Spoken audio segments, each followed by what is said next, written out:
Olá, eu sou o Rafael Neumer, eu sou advogado, tenho muita experiência na assessoria a projetos culturais. Eu sou sócio da Drummond e Neumer Advocacia, também atuo como professor nessa área há vários anos. Olá, eu sou Stefano Falcão, eu também sou advogado, sócio do mesmo escritório e tenho muitos anos de experiência assessorando produtoras culturais, companhias de teatro, grupos de dança, grupos musicais, enfim, toda a turma da economia criativa. Pois é, nós fomos convidados pelo Circuito em Casa para gravar um rápido tutorial sobre direitos autorais em redes sociais para vocês. Para facilitar, a gente preferiu fazer uma videoconferência entre nós dois, gravá-la e disponibilizá-la a vocês. Isso, para estruturar esse tutorial, a gente pediu para o público do circuito enviar dúvidas e chegou muita coisa legal. Eu até anotei algumas delas aqui. Tem um material em vídeo já finalizado de uma banda cover. O que devo pagar para poder publicá-lo no YouTube? Outra, como proceder com relação a direito autoral nas lives patrocinadas? Enfim, a partir dessas e de outras perguntas, a gente preparou um conteúdo exclusivo para o circuito sobre o tema direitos autorais em tempos de pandemia. Mas antes de atacar as dúvidas mais atuais, vale a pena a gente dar um passinho atrás e recapitular algumas noções muito básicas sobre direitos autorais. Falcão, você pode fazer a honra, por favor? Boa, vamos lá. Então, os direitos autorais recaem a qualquer pessoa que crie uma obra artística ou literária. Eles são divididos em direitos morais de autor e direitos patrimoniais de autor. Os direitos morais são eternos, eles não podem ser comercializados. Alguns exemplos: o direito ao crédito, o direito de modificar a obra depois de concluída, entre outros. Os direitos patrimoniais, por sua vez, têm uma espécie de prazo de validade. A regra é que eles acabam 70 anos depois do falecimento do autor, quando eles caem em domínio público.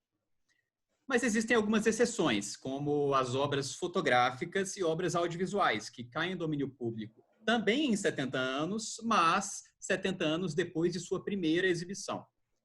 Ou seja, os direitos patrimoniais são os possíveis negócios envolvendo uma obra, ou seja, são as possíveis formas de o autor ganhar dinheiro com aquela obra. Isso. Então, pessoal, a regra é que para fazer o uso de uma obra, as pessoas precisam de autorização e de pagar ao autor o valor que ele definir. Existem, sim, algumas hipóteses de uso livre, como a realização de citações, a apresentação de espetáculos didáticos dentro dos estabelecimentos de ensino e uso de pequenos trechos, que muita gente já deve ter ouvido falar. Mas essas são exceções e devem ser analisadas com muito critério. A regra é a obrigação da autorização. Exatamente. Afinal, como eu costumo brincar em minhas aulas, os direitos patrimoniais de autor, eles consistem em um direito de propriedade. Ou seja, direito de propriedade imaterial ou intelectual. É como se em volta de cada obra tivesse uma cerquinha. E para atravessar a cerca e entrar nessa propriedade, você precisa de autorização. São poucas as hipóteses em que é permitido, entre aspas, pular a cerca.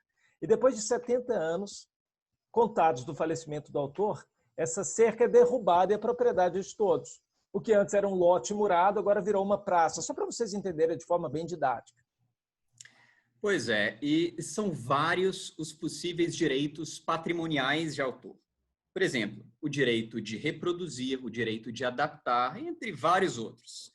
Nós vamos focar em 3 direitos nesse nosso tutorial: o direito de execução pública musical, o direito de fixação e o direito de sincronização. Você pode falar um pouquinho sobre eles, Rafael? Claro, toda vez que uma música é tocada publicamente, como em um show ao vivo, em uma loja, num supermercado, até mesmo em um casamento, é necessário pagar direitos autorais. Quem recebe os direitos autorais, nesse caso, é o chamado Escritório Central de Arrecadação e Distribuição, o famoso ECAD, que reparte o que arrecadou entre compositores e letristas, de um lado, e gravadoras e artistas que participaram da gravação, se for o caso, do outro lado. Já o direito de fixação é aquele solicitado geralmente pelas gravadoras, as editoras musicais, as editoras que representam os compositores e os letristas, para inserir em um álbum musical uma composição com ou sem letra. Por fim, o terceiro e último direito de sincronização é aquele que é solicitado pelos produtores audiovisuais, tanto as editoras musicais quanto as gravadoras. Nesse último caso, se estiver fazendo uso de uma música gravada, que é chamada de fonograma. Ou seja, quando um músico faz um show ao vivo diante de uma plateia, o que seria considerado só uma execução pública musical, seria aquele primeiro direito, ele não precisa pedir autorização nem de editoras e nem de gravadoras. Basta pagar direitos autorais ao ECAD. Mas, se uma interpretação musical, um show, por exemplo, for gravado e vendido na forma de um DVD, nesse caso, é sim necessário solicitar autorização das editoras musicais. Pois é, mas tudo isso mudou radicalmente com o advento da internet, especialmente com as plataformas de streaming. Se antes uma gravadora tinha condições de produzir um fonograma, só ela, isso foi transformado com a internet. Qualquer um hoje pode fazer uma boa gravação de uma música e distribuí-la. Se antes, para realizar um show, o artista dependia de uma plateia física, também isso se modificou com o advento de tais plataformas, sendo possível hoje a realização das chamadas lives. E o debate envolvendo a proteção de direitos autorais diante dessas novas utilizações tem sido muito intenso nos últimos anos. Há 2 pontos centrais em discussão. Primeiro, quem é o responsável no caso de uma violação de direitos de autor dentro de plataformas de streaming? E segundo ponto, quem tem que recolher direitos autorais pelas músicas tocadas em tais plataformas? Vamos lá, em relação ao primeiro ponto, nos primórdios dessa discussão, quando se constatava a publicação de um vídeo ou de uma música diretamente pelo usuário de tais plataformas, mas sem autorização dos titulares de direitos autorais, foram as próprias plataformas que foram penalizadas por essa violação de direitos autorais. Isso provocou o surgimento nos Estados Unidos do chamado DMCA, que é o Digital Millennium Copyright Act. A partir de então, a partir desse documento, as plataformas passaram a se responsabilizar somente por retirar do ar conteúdos que violassem direitos autorais, caso fossem previamente notificados pelos titulares dos direitos. No Brasil, essa lógica foi incorporada ao Marco Civil da Internet, com uma pequena diferença. Aqui, as plataformas só são obrigadas a tirar um conteúdo do ar se houver uma decisão judicial nesse sentido, né, Falcão? Isso. E vale acrescentar que, recentemente, uma diretiva da União Europeia passou novamente a criar alguma responsabilidade para as plataformas, porque ela estabeleceu que essas plataformas teriam que criar mecanismos tecnológicos para impedir violações de direitos autorais. Eu estou falando do artigo 13 dessa diretiva, que ficou famoso até porque ele preocupou muita gente pelo fato de potencialmente ter o efeito de acabar com os memes. Mas, apesar disso, o judiciário europeu tem sido um pouco mais flexível. Ele não está responsabilizando diretamente as plataformas, desde que elas tenham retirado o conteúdo do ar assim que notificadas sobre uma violação.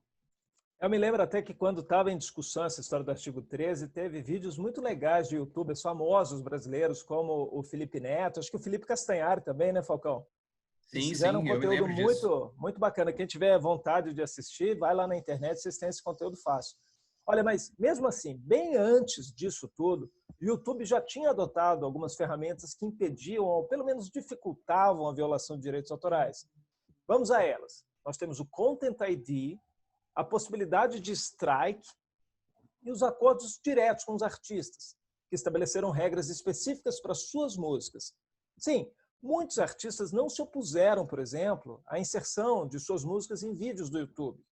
Mas tudo tem seu preço. Na maioria dos casos em que isso foi permitido, é o próprio autor da música quem fica com a chamada monetização do vídeo, ou seja, a grana que é gerada por meio da publicidade vinculada ao vídeo. Já em relação aos covers, os artistas que aceitavam vídeos dessa natureza na plataforma se submetiam à divisão da receita de publicidade meio a meio. Acho que aqui a gente pode até dar uma dica, Rafael, para quem quer lançar vídeos no YouTube. É uma boa. Na central de ajuda do YouTube, o próprio YouTube indica que ele percebeu que muitos usuários fazem o seguinte: ao invés de postar um vídeo imediatamente no modo público, você tem a opção de escolher o modo privado, que é aquele vídeo que fica disponível só para você, que publica o vídeo, ou o modo não listado, que é aquele vídeo que só fica disponível para quem tiver o link que o YouTube gera. esse vídeo postado dessas formas não públicas, ele ainda assim passa pelo filtro do Content ID, que é essa tecnologia desenvolvida pelo Google que consegue identificar em questão de instantes conteúdos musicais ou audiovisuais dentro de um vídeo. Então, caso um vídeo não seja derrubado imediatamente pelo Content ID, ele pode, então, em seguida, ser alterado e se tornar público. Isso, claro, não elimina a possibilidade de futuramente alguém, um titular de direito, apresentar uma reclamação pontual. Mas é uma garantia, pelo menos, de que naquele momento o vídeo passou pelo filtro do Content ID. Bacana, bacana. Agora, em relação ao segundo ponto de muita discussão, quem tem que pagar pelas músicas que foram inseridas em vídeos ou em outros conteúdos de plataformas de streaming? Já há bastante tempo, o YouTube, apesar de não ser diretamente responsável por violações de direitos autorais ocorridos dentro ali da plataforma, já paga direitos autorais, ele próprio, diretamente a associações de editoras musicais, para permitir que o maior número de vídeos contendo músicas pudesse efetivamente ser veiculado na plataforma. Ele entendeu que isso é importante, apesar dele não ter, em princípio, essa obrigação, ele precisa ter esse conteúdo lá, esse é o business deles, então era melhor pagar e ter a vida em paz. Bem, só que em 2017, o STJ ele definiu que a execução de músicas de tal forma tem que ser considerada também como uma execução pública musical, assim como acontece com shows musicais a que a gente fez referência. Então, aquela prática do YouTube teve que ser alterada. A partir de 2017, ele, também outras plataformas, passaram a pagar direitos autorais diretamente ao ECAD, geralmente mediante pagamento de um valor global, calculado, por exemplo, sobre as receitas de publicidade de tais plataformas. Assim, pessoal, hoje todo vídeo contendo música é já alcançado por esse acordo que o YouTube e outras plataformas possuem com o ECAD. Pois é, gente, mas é bom lembrar que não é responsabilidade do ECAD dar licenças de sincronização ou fixação musical, tá? Ou seja, se você quer produzir um vídeo contendo música sincronizada, além de o próprio YouTube pagar direitos autorais ao ECAD, você também pode precisar de uma autorização da editora e, por acaso, se estiver usando o fonograma, né, a música gravada, também da gravadora. Eu disse, você pode precisar, porque em alguns casos, como o Rafael já mencionou, para esses vídeos disponibilizados exclusivamente no YouTube, os titulares de direitos das músicas permitem, sim, o uso das músicas com a ressalva de que o seu vídeo vai passar a rodar anúncios e que as receitas de monetização vão ser revertidas para o dono das músicas. Mas quem define essa regra caso a caso é o próprio titular dos direitos. Agora a gente chegou num ponto bem importante. Uma discussão muito recente diz respeito às chamadas lives patrocinadas. Desde março de 2020, quando a pandemia da Covid-19 ocasionou isolamento social, a gente observou a proliferação de muitos shows ao vivo por artistas musicais diretamente nas plataformas de streaming. Todo mundo sabe do que eu estou dizendo, né? Simultaneamente, em razão também desses protocolos de isolamento social, os shows ao vivo presenciais acabaram, simplesmente pararam de acontecer. Isso fez com que o pagamento de direitos autorais aos compositores e letristas por meio das editoras musicais e o ECAD fosse totalmente prejudicado, da noite para o dia. Foi então que o ECAD, juntamente com essas associações de gestão de direitos musicais, passaram, desde abril desse ano, a cobrar, inclusive retroativamente, pegando março, um valor diferente pela execução pública das músicas durante as tais lives patrocinadas. Mas antes de discutir se essa cobrança é legítima ou não, a gente precisa diferenciar as lives patrocinadas de outros tipos de lives.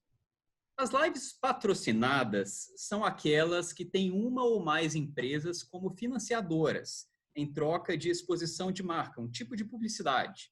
Agora, é importante destacar que, no nosso entendimento, só poderia ser considerada uma live patrocinada uma ação efetivamente encomendada pelo patrocinador.